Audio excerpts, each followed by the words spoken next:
O assunto desse vídeo é o seguinte.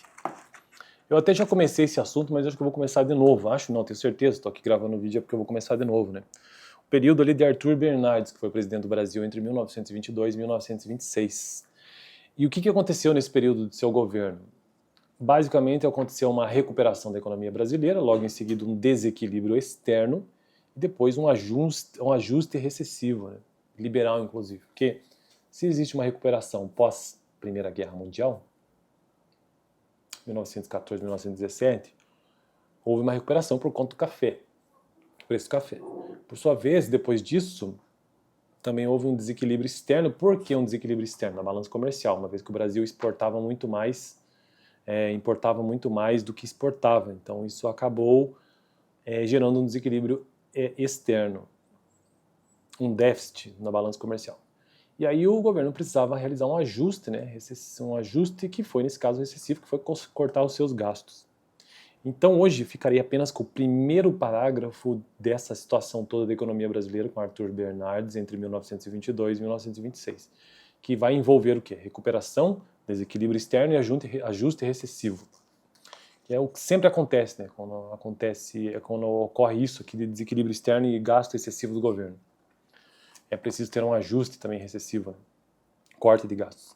Apesar dos graves problemas financeiros... deixa eu mostrar o livro, o texto básico que estou utilizando e que está me ajudando na construção dessa playlist aqui no canal. Este pequeno livro aqui, ó, A Ordem do Progresso, que conta a história de política econômica republicana, ou seja, de 1889 a 1989. Claro que o que me interessa aqui é o período de 1889 em diante. Lembrando que eu ainda estou tratando sobre a Primeira República, né? Ou seja, de 1900 a 1930. Inclusive, houve um período áureo,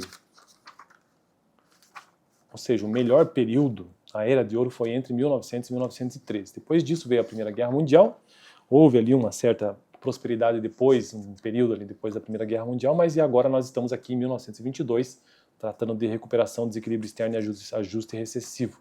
Por que eu resolvi construir essa playlist sobre a história da economia brasileira a partir da República? Porque foi neste período, a partir da República, a partir de 1889, que fica mais claro as políticas econômicas, né, de cada presidente. E hoje, então, Arthur Bernardes.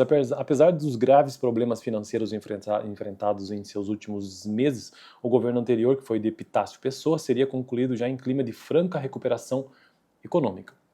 Em fins de 1922, voltava a crescer o preço internacional do café. Havia clara reversão da tendência à queda das exportações.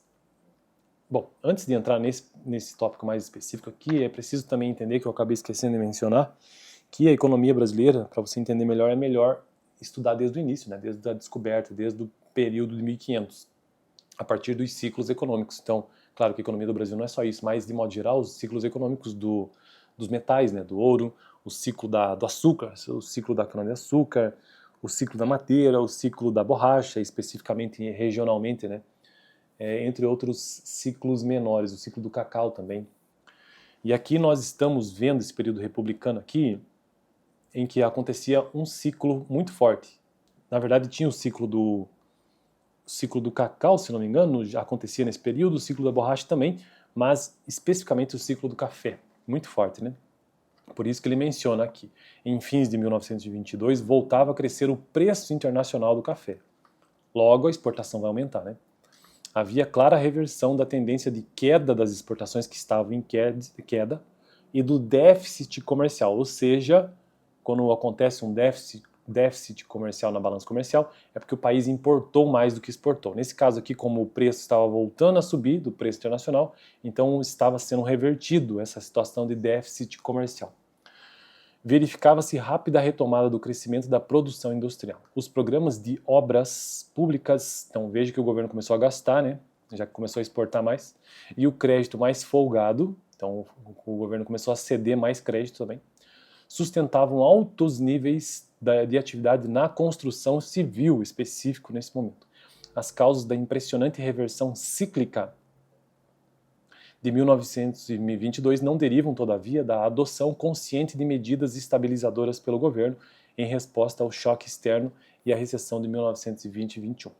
elas resultaram tanto dos efeitos anticíclicos da política de valorização, que não eram diretamente colimados pelas autoridades quando de sua adoção, quanto à propagação dos efeitos da violenta depreciação cambial de 1920 e 21 através de mecanismos estabilizadores inerentes à economia primária exportadora brasileira. O que ele está nos dizendo é que, apesar desse problema recessivo que houve, não aconteceu mecanismos econômicos, de política econômica estabilizadora.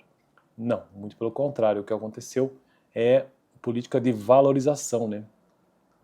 Política de valorização e não estabilização da economia primária exportadora brasileira. Isso vai ter uma consequência em seguida. Bom, então eu vou ter que ficar por aqui, porque senão esse vídeo vai ficar muito longo, e eu continuo a partir desse parágrafo. Esse livro aqui é de difícil leitura, ele não é muito bem organizado, não tem ali parágrafos muito bem claros e também tópicos para a gente discutir, então eu tenho que ir gravando parágrafo e tópico por tópico e tentando entender. Fico por aqui, no próximo vídeo eu continuo a partir deste ponto então. Lembrando, 1922, 1926, Arthur Bernardes, recuperação, desequilíbrio externo e ajuste recessivo. Valeu!